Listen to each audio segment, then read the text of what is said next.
Rosa, how are you doing today? I'm doing good. How are you? Good. I wanted to meet about Rico today. I've been hearing some concerns about him in school, so I just wanted to see, where you were pertaining to the concerns in classroom, and then wanted to see what we can work on today. Well, I'm not exactly sure what the school is saying because at home he seems to be doing just fine. So Okay.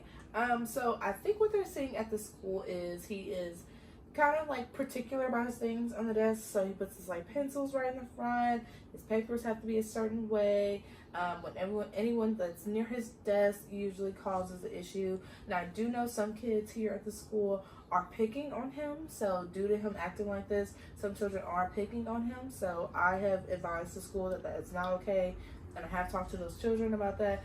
But we are a bit concerned about his behaviors and rituals is what they're calling them, but the things that he does in the classroom are a bit concerning. well, I mean, I see some things at home that sort of mimic what you're talking about, but I Okay. don't really see a problem with it. Like, I don't understand why it's a concern. I mean, is it a problem that he wants to have a certain paper on his desk? I mean, I don't know if I understand why it's a concern. I feel like Rico's very smart. Rico's doing a great job. And I feel like I don't understand why it's a problem now that the school is bringing it up when at home he seems to be just doing great. No, I totally hear you, and your feelings are definitely valid. I think the biggest problem that we were seeing in Rico with the particular ways that he does his stuff is he is projecting some of that energy off to the other kids when they are near his desk. So let's say there's a kid walking past that has not picked on him, not bullied him. He does seem to lash out towards the children when they are near his desk. We are also seeing an alarming rate of classes that he's late to, and he states that he is late to some of these classes due to him tying his shoes or untying them and tying them back, and that makes him late to classes, and then he just won't go. So we've seen a gradual decline in his work and how he usually, he's usually a really particular Very much so. kid, and turns all his work in and makes sure his work is turned in on time. However, recently we have seen a gradual decline in him turning in work, coming to class. So we wanted to make sure we brought it up to you, and then maybe speak with Rico and kind of see what interventions we can put in to help him. Well, I mean, my husband has talked to his father, has talked to someone at church because he's concerned, but I don't really see a problem with it. I don't know if I quite understand why it seems to be an issue. I understand he should be going to class on time. Right. However, I mean, I'm not quite sure if I understand why him tying his shoe is delaying him, but I mean, I don't know if I really agree with the fact that, you guys are thinking he has a problem or an issue. Yes. In all honesty, he's perfect at home. He doesn't do anything bad at all. He's a great kid. He's a wonderful child, and I mean, even if he has these rituals, I don't know if I understand the concern or why it could be considered alarming and why we're here today. Like, what did you guys need to meet with me about? Because Rico just does great things all the time. No, for sure. Rico is a wonderful child. He's very brilliant. He's very smart. He's very observant, and I don't think our issue is Rico as a person. We're not attacking Rico, so I don't want you to feel like we're attacking him. Like, he's a bad kid, he's a problem kid. We work with problem kids, right? So Sure. If he was a problem kid, I would be like 1,000% he is an issue. I don't think he's an issue per se. I will say that I think that some of the things he's doing right now could be a bigger issue because they're small issues right now, but I don't want them to snowball to bigger issues, like him wanting to drop out or him getting further behind in his classes. Sure, and I don't want that either. I want him to be successful. I guess I'm trying to understand what intervention or what can the school possibly offer that's going to help him get back on track, because again, at home he seems to be doing just fine. My husband seems concerned about, and in all honesty, I don't see what my husband sees. I see just my baby, who's just amazing and wonderful, and in my opinion, I hate to say it like this, but can't do anything wrong. Yeah, and your mom, right? You're going to see him like that. You birthed him. He's your baby. I heard, is he your only child? He is my only child. Okay. And unfortunately, I had quite a few miscarriages prior to his birth. So he's my world. He's everything to me. Yeah. And we want him. We want that, Mom. We want you to be able to express how you feel about him. I love that he's your world. I love that you pay attention to him, because it's important for parents to show their children that they're loved, right? It's important for them to feel loved in the household, because that's not something that is, common and or frequent in the school, right? So the fact that he has a support system, a mom, a dad, a supportive household is super great and important. I think our biggest issue right now is we are seeing the odd or strange behaviors of, frequently fixing things on the desk, making sure the pencil's in a certain way on his desk. It's really distracting him from the learning.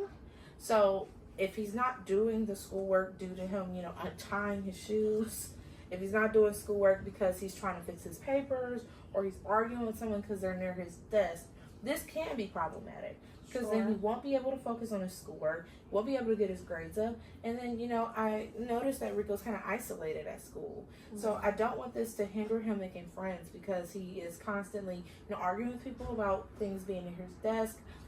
He's constantly, isolating himself now, because he's not coming to class anymore. So he's not having those experiences or those one-on-one peer interactions now, because now he's not even in class anymore. That's true. And I do notice that he doesn't have a whole lot of friends. He does have a couple, but he doesn't want them to come over hardly anymore, because he said it takes too much time for him to have to clean up after them. And so, I did think that was a little off, but I just kind of assumed he was just a neat kid. He just liked to have his stuff in order, and he likes to put things in order, and he really doesn't like things getting put out of order. It does make him upset, but again, he's just your typical teenager, in my opinion. So I just, I want to help him, but I don't know what else we can do, because again, I don't see it as a problem. I see it as it just being something that, it's just his personality trait. He likes things neat and in order in his room, and that's just kind of how it is. I mean, I do understand that he needs to get to class, and we need to figure out what we can do, because I think the teacher said he's missing some assignments. Yeah. That he hasn't been doing them recently. So we do need to talk about that. But again, I don't see a problem per se as far as something going on with him. I just kind of see maybe I need to stay on him a little bit more, maybe about his schoolwork. Right. And I would say that it's not anything that Rico is doing is not necessarily a problem. Like, he's not a problematic child. I would say that this is leaning towards problems, right? Okay. So if he is, let's say, in the hallways trying to tie his shoes for an hour, that's going to be a problem, right? Because it doesn't take an hour to tie your shoes, right? So we could see this as a way of him causing avoidance to classwork, to peers, whatever might be bothering him in the classroom. Mm-hmm. If he's super anxious about someone being near his desk, maybe he's using the tying his shoes thing in the hallway as a form of avoidance to just not even go in the classroom. Because then he won't have to go to his desk. He won't have to be near people. He won't have to worry about someone coming near his desk. And it ties in back at home. Like he said, he doesn't want people at home because he worries about having to fix things up. Yeah. It's kind of tied into the classroom now. Sure. Maybe he doesn't want to be in the classroom, so he doesn't have to worry about fixing things up near his desk. I didn't put that correlation together. I didn't put two and two together, but I think you're right. So what can we do, or what's the next course of action? Because he's my only child. I love him more than anything, and I want to make sure that he has the best atmosphere at home and at school. Yeah. My husband seems to be pretty frustrated with the situation, because I guess sometimes my son can get a little out of sorts when things are out of order, but I just took it as him being a neat child, that he just wanted things to be put away in a certain way. And I mean, is there something more maybe that's going on with him, do you think? Or what can we do to fix what's going on, or should I take him somewhere else? What can I do? Yeah, I think maybe Rico would, and we can look into a few different options, but maybe he would thrive more in a smaller classroom setting.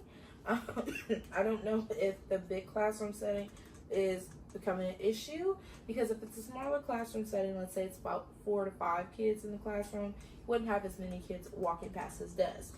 So if the desk is really causing the anxiety, causing him not to be able to focus on schoolwork, causing him not to be able to do the schoolwork and come to class, we could smaller the classroom, put him in a smaller class, something as a strides classroom for children who are not considered delayed, but just need more hands-on in the classroom. I think Rico would benefit from, maybe having a hands-on, a paraprofessional in the classroom to kind of help him stay on track and also get that one-on-one support.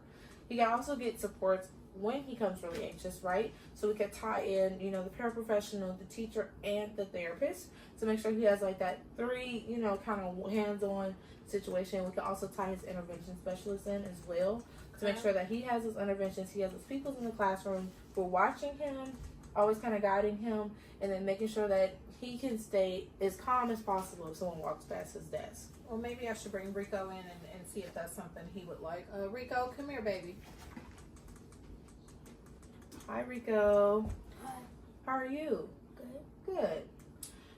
So you want to listen to what Miss Jade has to say. She has some ideas on some things that we've kind of talked about and what Dad has talked about. But you want to, Miss Jade's going to kind of explain to you what maybe would be helpful at school. Is that okay? Yes. Okay. Okay, hi Rico. So I think the biggest thing that we're seeing right now is I think the classroom is just causing a lot of anxiety, right?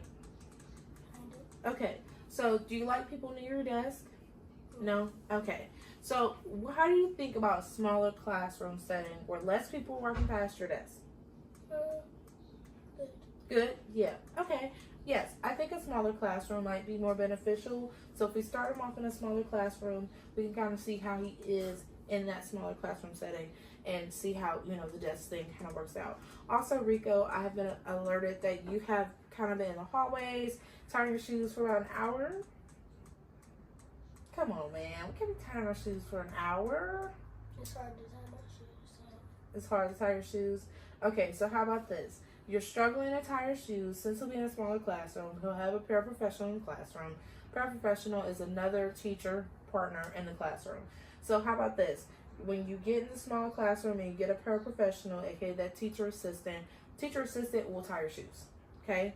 He said it doesn't feel right. Sometimes he has to tie them over and over so that it feels right. I don't know exactly what he means by that, but he says it doesn't. If it doesn't feel right, he'll have to do it again. Okay. Until he gets it right. And so I think that's what's taking up some of that time. It's not that he doesn't know how. It's the feeling of needing to feel safe with that. Like he even does it at home. Even at home, he sometimes moves the shower curtain out the way to see if there's anyone there because he's just kind of, I don't want to say paranoid, but he just seems to be concerned that there's someone that could be there.